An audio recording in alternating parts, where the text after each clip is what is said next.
नमस्कार, खबर प्रधान देख रहे हैं आप और मैं हूं आपके साथ संगीता श्रीवास्तव। दक्षिण में जब से बीजेपी ने अपना ध्यान बढ़ाया है, धीरे धीरे ही सही लेकिन कुनबा अब बढ़ने लगा है। हालांकि अभी भी बहुत चैलेंजिंग है बीजेपी के लिए। साउथ इंडिया पॉलिटिक्स की अगर बात करें तो साउथ के राज्य में बीजेपी के कितने नेता बढ़े हैं, कितने कार्यकर्ता जुड़े हैं, ये सबसे बड़ा सवाल है। जब तमिलनाडु में विजय की शपथ हो रही थी तो प्रधानमंत्री नरेंद्र मोदी भी दक्षिण के राज्यों में ही मौजूद थे। 5 राज्यों के विधानसभा चुनाव हुए।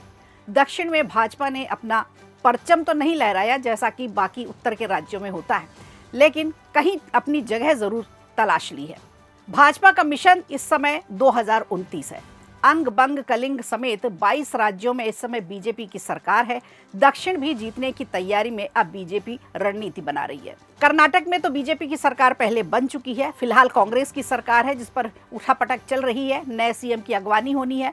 माना यह जा रहा है कि इस बार चुनाव हुए अगर कर्नाटक में तो बीजेपी की आने की संभावना है, क्योंकि कर्नाटक का मिजाज ऐसा कुछ रहा कि यहाँ की जनता बारी बारी से पार्टियों को मौका देती है। तो इस बार जैसे कांग्रेस की सरकार है तो अब बीजेपी के लिए उम्मीदें बढ़ी हुई हैं। जबकि आंध्र प्रदेश की बात करें तो भारतीय जनता पार्टी एनडीए के साथ गठबंधन में है। और अब अगर बात करें तेलंगाना की तो यहाँ बीजेपी कांग्रेस के बाद दूसरी सबसे बड़ी ताकत के रूप में दिखाई दे रही है और इसका दायरा भी बढ़ता जा रहा है। इसके अलावा टेम्पलेट और केरल जैसे पारंपरिक रूप से बेहद कठिन राज्य हैं जो बीजेपी के लिए, यहाँ भी पार्टी ने अपना जनाधार बढ़ाया है, वोट शेयर तक बढ़ाया है। देखा जाए तो कर्नाटक के अलावा अब तेलंगाना ऐसा दूसरा राज्य है जहां भाजपा आने वाले समय में निकट भविष्य में सरकार बना सकती है। 2019 के लोकसभा चुनाव में बीजेपी ने तेलंगाना में 4 सीटें जीती थी और बीजेपी को 19% से ज्यादा वोट मिले थे। इसके बाद हुए 2023 के तेलंगाना विधानसभा चुनाव जिसमें बीजेपी को 13% वोट मिले और 8 सीटें भी मिली। लेकिन 2024 के जब लोकसभा चुनाव हुए तो बीजेपी ने तेलंगाना में 17 लोकसभा सीटों पर 8 सीटें जीती।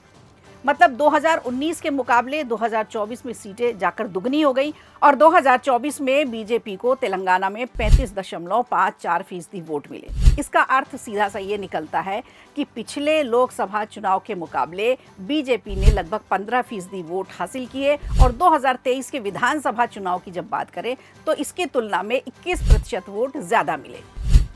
तो देखा जाए तो बीजेपी धीरे धीरे अपनी बढ़त बना रही है, पकड़ अपनी मजबूत कर रही है, जमीनी स्तर पर काम कर रही है और तेलंगाना में 2 साल बाद 2028 में विधानसभा के चुनाव होने हैं और इसी को लेकर के सारी बिसात बिछाई जा रही है।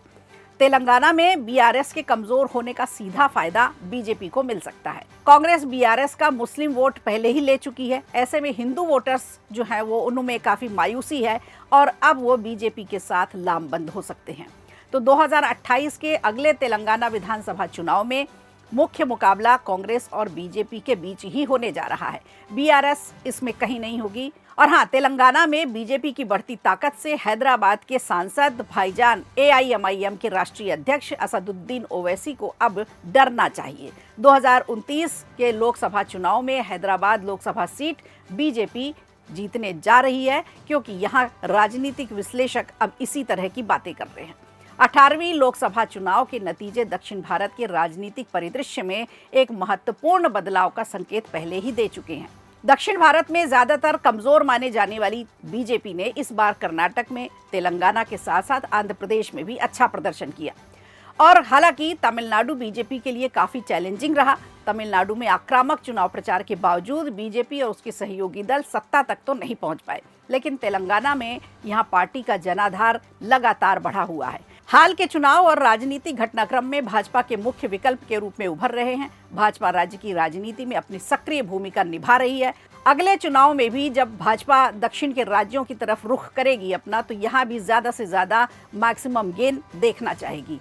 और तमिलनाडु में नई पार्टी टीवीके ने सरकार फिलहाल तो बना ली है, लेकिन उठापटक अभी यहाँ भी जारी है। तमिलनाडु की पॉलिटिक्स द्रविड़ के बीच घूमती रही है, लेकिन अब सुपरस्टार विजय ने अपनी पिक्चर यहाँ रिलीज कर दी है।